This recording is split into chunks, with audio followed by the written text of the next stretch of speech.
বিশ্বাসে মিলাই বস্তু তর্কে বহুদূর। তো বন্ধুরা, চিনলে হরি, না চিনলে ভাতরান্দা হরি।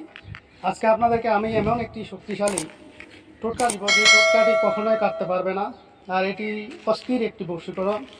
এগুলো সম্পূর্ণ গুরুবিদ্যা। এই গুরুবিদ্যাগুলো আসলে ইউটিউবে দেওয়া ঠিক না, তারপরেও আমি আপনাদের মাঝে দিয়ে দিলাম, কেননা যে আপনাদেরও শেখার দরকার আছে, আপনারা উপকৃত হবেন এবং অন্যের উপকার করতে পারবেন। বিশেষ করে যারা মা বোনেরা সংসারের মধ্যে অশান্তিতে আছে, সংসার নষ্ট হয়ে যাচ্ছে, বা প্রেমিক প্রেমিকা অবাধ্য হয়ে গেছে, আগে সম্পর্ক ছিল এখন নেই, তাদের উদ্দেশ্যে আজকে আমার এই ভিডিও।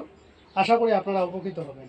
তো ভিডিওটি না টেনে সম্পূর্ণ দেখবেন, তাহলে বুঝতে পারবেন। আমি যে গাছগুলো চিনাই দেবো আপনাদেরকে আজকে, ঠিক আমি যেভাবে বলবো সেইভাবে কাজগুলো আপনাকে করতে হবে, তাহলে 100-100 ফলাফল পাবেন। আর এই বশীকরণটি কেউ কোনো দিন কাটতে পারবে না, এটা একবার গ্যারেন্টি কাজ।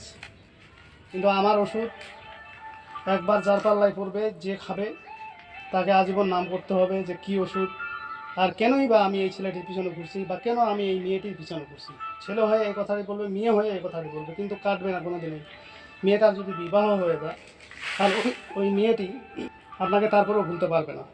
আর ছেলেটিও যদি অন্য জায়গায় বিয়ে করে, কিন্তু ওই ছেলেটিও আপনাকে ভুলতে পারবে না। এগুলো সম্পূর্ণ পরীক্ষিত, আপনারা চাইলে পরীক্ষা করে দেখতে পারেন। তবে অনুরোধ থাকবে, কেউ অন্যায়ভাবে কারো সংসার নষ্ট করার উদ্দেশ্যে আপনারা এই কাজটি করবেন না। তো বন্ধুরা, প্রথমত আপনারা স্ক্রিনে দেখে নেন।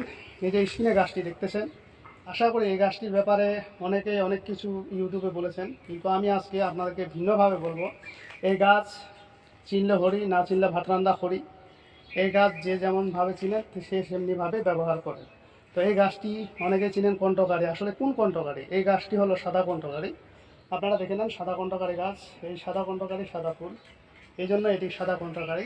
আর এই গাছের অনেক গুণাগুণ ক্ষমতা আছে। এই গাছ দিয়ে ঝগড়া লাগানো যায়, এই গাছ দিয়ে বিচ্ছেদ করানো যায়, এই গাছ দিয়ে বশীকরণ করানো যায়, এই গাছ দিয়ে জন্ডিসের রোগ ভালো করা যায়, এই গাছ দিয়ে বাতের রোগ ভালো করা যায়। তো যাই হোক, যতগুলো অপশন বললাম, এর মধ্যে সব অপশন আপনাদেরকে আজকে দিব না, যেহেতু সময় কম। আজকে আপনাদের শুধু দিব বশীকরণের, যেটি অস্থির বশীকরণ। তো এই গাছ চিনে আপনাদেরকে কাজ করতে হবে, কেননা গাছ চিনে কাজ না করতে পারলে আপনার কোনো দিনই কাজ হবে না। তো বন্ধুরা, এটি হলো সাদা কণ্ঠকারী গাছ। এই সাদা কণ্ঠকারী গাছটা আপনারা চিনে রাখুন। এই সাদা কণ্ঠকারী গাছে শিকড় আপনাদেরকে তুলতে হবে। তাহলে এই শিকড়টি কীভাবে তুলবেন? শনিবার অথবা মঙ্গলবারে এটাকে আগে জাগ্রত করে নেবেন। জাগ্রত করে নেওয়ার পরে আপনারা এই শিকড়টাকে পূর্ব মুখে দম বন্ধ করে শিকড়টাকে তুলবেন। আশা করি আপনারা কাজে খাটাইতে পারবেন। এরপরে দ্বিতীয় গাছ লাগবে। দ্বিতীয় গাছটি হলো,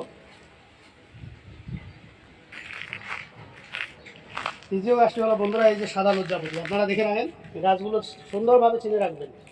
এই যে সাদা লজ্জাপতি গাছ, এই সাদা লজ্জাপতি গাছ এখনও বড় হয়নি, কেবল ছোট ছোট আছে।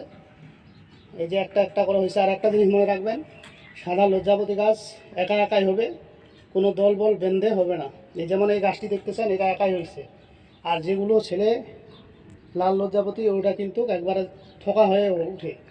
আর এটা কিন্তু থোকা হয়ে ওঠে না। এটা দেখেন, এটা ধরবেন, এটা সঙ্গে সঙ্গে কিন্তু ঝুমঝুমে না, সময় নেবে।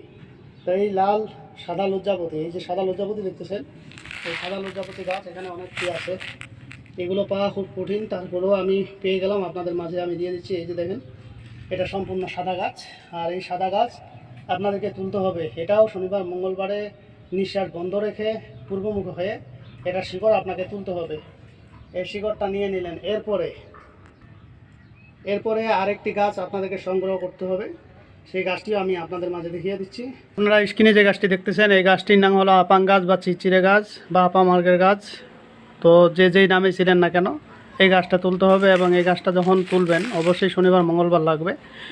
নিঃশ্বাস বন্ধ রেখে গাছ জাগ্রত করার যে মন্ত্র বা বিদ্যা আপনারা জানেন, সেটা দিয়ে তুলবেন। অথবা যদি আপনারা গাছের তোলার মন্ত্র না জেনে থাকেন, তাহলে শুধু এইটুকুই বলবেন, জাগি জাগি জাগি কথা বলে দম বন্ধ রেখে আপনার সাদা লজ্জাপতি গাছ, তারপরে হলো আপনার সাদা কণ্ঠকারী গাছ এবং আপনার আপাঙের গাছ, এই তিনটা গাছকে তুলে নেবেন। নেওয়ার পরে একটু শিকড় নেবেন। শিকড় নেওয়ার পরে এই জিনিসগুলো একত্র করে আপনি যদি খাওয়াইতে পারেন, তো আল্লাহর রহমতে আমি গ্যারেন্টি দিলাম, কোনো দিনে এই বশীকরণটি কাটতে পারবে না। তো যাই হোক বন্ধুরা, আজকের বিদ্যা এই পর্যন্তই।